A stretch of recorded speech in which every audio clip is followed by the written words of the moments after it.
Hello everyone, this is Rekha Kushwaha and welcome to M for teaching. हाजिर हूँ आप सभी के सामने बहुत ही अमेजिंग आज की क्लास के साथ। और आप सबका स्वागत है आपके खुद के चैनल एम फॉर टीचिंग पर, जहाँ पर हम अपनी अपकमिंग और टीचिंग एग्जाम्स की रिवीजन और प्रिपरेशन को कवर कर रहे हैं। तो आज का इम्पोर्टेंट टॉपिक है कि भाई बहुत सारे कैंडिडेट्स हैं जो एक तरीके से कमेंट सेक्शन में या जितने भी लिंक है मुझसे जुड़ने के लिए सभी पर ये क्वेश्चन है कि मैम यूजीसी नेट और जेआरएफ में क्या डिफरेंस है, और अगर हम नेट क्वालिफाई कर लेते हैं तो हमें जॉब कैसे मिलेगी, कहाँ पर या किस पोस्ट के लिए जॉब मिलेगी, और एक्चुअल में नेट और जेआरएफ में क्या डिफरेंस है। तो इन सब चीजों को आज हम इस वीडियो में डिस्कस करने वाले हैं, तो लास्ट तक जरूर देखिए वीडियो को। तो सबसे पहले तो ये लिंक है ऑफिशियल जो मुझसे आप लोगों को जुड़ने में हेल्प करेंगे और एम फॉर टीचिंग से जुड़ने में हेल्प करेंगे, ताकि किसी भी क्लास का नोटिफिकेशन या कोई भी टीचिंग एग्जाम से रिलेटेड इंपॉर्टेंट नोटिफिकेशन आप लोग मिस ना कर सकें। और अपना पॉजिटिव फीडबैक एंड सपोर्ट देने के लिए like it, share and subscribe जरूर करें। स्टार्ट करेंगे। तो सबसे पहले तो ये समझते हैं कि यूजीसी नेट एक्चुअल में है क्या। मतलब ये तो हर जगह आ जाता है कि भाई यूजीसी नेट ये है, ये है, ये है, ये है।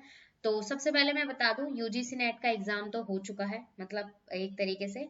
और हाँ, अक्टूबर में ही था एग्जाम। तो अब जो आएगा नेक्स्ट सेशन, तो वो दिसंबर में एग्जाम होगा उसका, तो वो भी मैं अभी आगे बताऊंगी।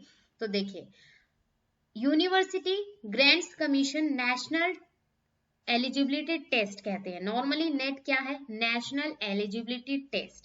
ये भी एक टेट एग्जाम की तरह ही होता है, बट ये नेशनल लेवल पर है और इसका पोस्ट यानी कि इसका जो ओहदा है वो बिल्कुल अलग है।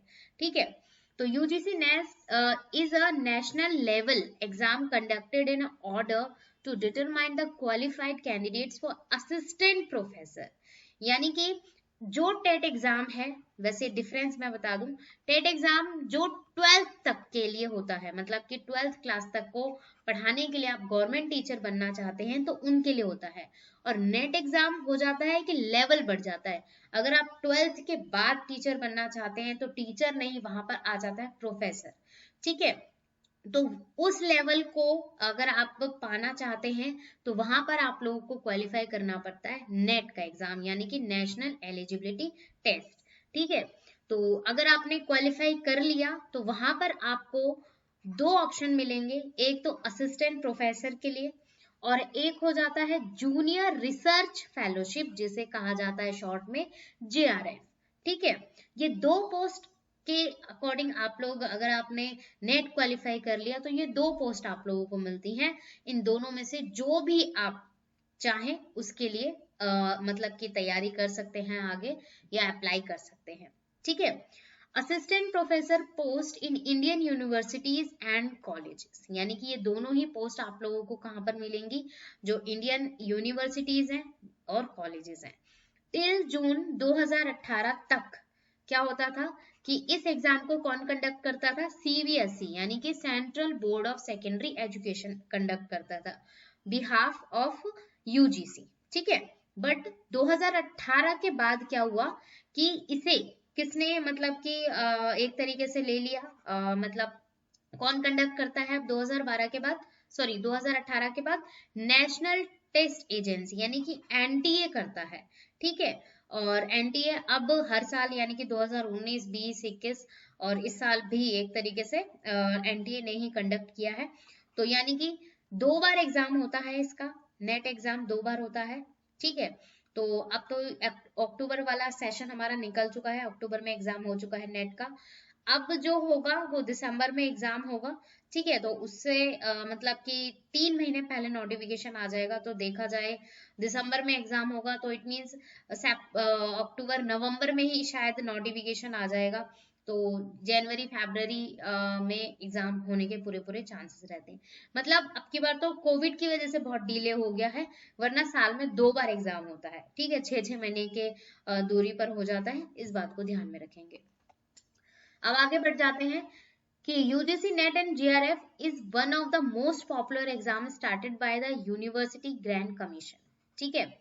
UGC net and JRF exam is now conducted by NTA, यानी कि नेशनल टेस्ट एजेंसी के द्वारा ट्वाइस अ ईयर, यानी कि 2 बार कंडक्ट किया जाता है इसे, during the month of June and December या जनवरी। अब की बार क्या हुआ कि कोविड की वजह से जून में नहीं हुआ, अक्टूबर में एग्जाम हुआ। ठीक है, तो अब की बार क्या होगा, ये डिले हो जाएगा, यानी कि या तो फरवरी या मार्च में इसको मतलब कि करेंगे, क्योंकि 6 महीने का गैप रहता है एक एग्जाम में, तो साल में 2 बार होता है। तो अब की बार अगर आप चाहते हैं, आपकी क्वालिफिकेशन है नेट के लिए, तो वह आप लोग अप्लाई कर सकते हैं। ठीक है, आगे चल के अब देख लेते हैं नेट क्या है। तो नेट का एग्जाम नॉर्मली अगर आप लोगों ने क्वालिफाई कर लिया है तो 2 पोस्ट आप लोगों को यहाँ पर मिल जाती हैं। मतलब कि आप नेट एग्जाम किसके लिए, कौन सी पोस्ट के लिए आप करना चाहते हैं, मतलब एक तरीके से क्वालिफाई करना चाहते हैं, या तो असिस्टेंट प्रोफेसर के लिए, ठीक है, या आप जेआरएफ के लिए करना चाहते हैं। तो असिस्टेंट प्रोफेसर क्या होता है, एक तरीके से टीचर होता है, लेक्चरर जिसे हम कह सकते हैं। ठीक है, लेक्चरर होता है जो पढ़ाता है, जो मतलब कि कॉलेजेस में स्टूडेंट्स होते हैं उनको पढ़ाता है, वो एक तरीके से पोस्ट हो जाती है। जेआरएफ क्या है, जूनियर रिसर्च फेलोशिप होता है, नॉन टीचिंग। ठीक है, नॉर्मली से मैं कहूंगी नॉन टीचिंग पोस्ट होती है ये भी। हालांकि आप लोगों को जो मतलब इंडियन की जो यूनिवर्सिटीज है, कॉलेजेस है, वहां पर ये पोस्ट मिलेगी, तो वहां पर पढ़ाने का काम नहीं होता है, वहां पर अदर आप लोगों को वर्क दिया जाता है। ठीक है, तो ये नॉन टीचिंग में आता है और ये टीचिंग में आता है, तो दोनों में ही डिफरेंस है, ये चीज आप लोगों को याद रखनी है। फिर भी कमेंट सेक्शन में पूछ लीजिएगा आप लोगों को अगर डाउट हो। तो बेसिक जो चीजें हैं वैसे मैं नॉर्मली बता देती हूँ कि इसकी एलिजिबिलिटी क्या है।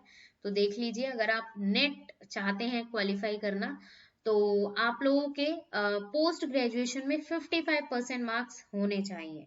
ठीक है, candidate should not be more than 31 years आप लोगों की एज होनी चाहिए। इससे ज्यादा अगर आप हैं तो सिर्फ मतलब कि यहाँ पर देखिए क्या लिखा है, candidate should not be more than 31 years of age in to be eligible for JRF. JRF के लिए मतलब कि सिर्फ इस एग्जाम के लिए आप लोगों की एज 31 से ज्यादा नहीं होनी चाहिए। मतलब अगर आप असिस्टेंट प्रोफेसर के लिए कर रहे हैं तो ज्यादा हो जाए तो कोई दिक्कत नहीं है। ठीक है, यहाँ पर लिखा हुआ भी है, देखिए, there is no age restriction to apply for the post of assistant professor. और अगर आप चाहते हैं कि जेआरएफ की जॉब चाहते हैं, नॉन टीचिंग की जॉब चाहते हैं, तो उसमें आप लोगों की 31 साल ही होनी चाहिए। ठीक है, या उससे कम हो तो भी चलेगा। Relaxation of 5% in educational qualification is given to reserved category candidates. जो कैंडिडेट्स ओबीसी हैं, एससी एसटी या डिफरेंटली एबल हैं, उनके लिए 5% की रिलैक्सेशन है उनकी क्वालिफिकेशन में।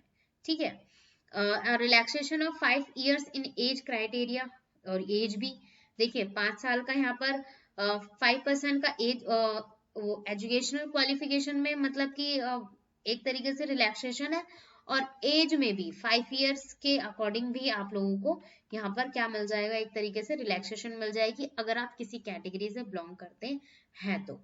ठीक है, candidates who have cleared state eligibility test, अगर आप लोगों ने सेट क्वालिफाई किया हुआ है बिफोर जून 1 2002, यानी कि 2002 से पहले मतलब सेट एग्जाम होता था, तो अगर आप लोगों ने 1 जून 2002 से पहले आप लोगों ने सेट मतलब क्वालिफाई किया हुआ है, are exempted from the taking the UGC NET. तो मतलब आप लोगों को नेट एग्जाम देने की जरूरत नहीं है, आप अप्लाई मतलब किसी भी उसमें जाके अप्लाई कर सकते हैं। तो पहले ये वैलिड होता था, अब इतना ज्यादा नहीं है, उसकी जगह नेट आ गया है तो नेट को ही ज्यादा प्रेफरेंस दी जाती है, तो इस बात को ध्यान में रखेंगे। बाकी जो भी अपडेट आएगा यूजीसी नेट से रिलेटेड तो आगे मैं आप लोगों को बता दूंगी। डेली लाइव क्लासेस आप लोगों की 1 बजे और 10 बजे स्टार्ट होंगी, तो वो मैं आप लोगों को अपडेट कर दूंगी। और इन्फो टीचिंग के एप्लीकेशन पर आप लोग मतलब वर्क हो रहा है, तो उसके लिए भी मैं बता दूंगी सारी चीजें, अपडेट आप लोगों को टाइम टू टाइम पर मिल जाएंगी।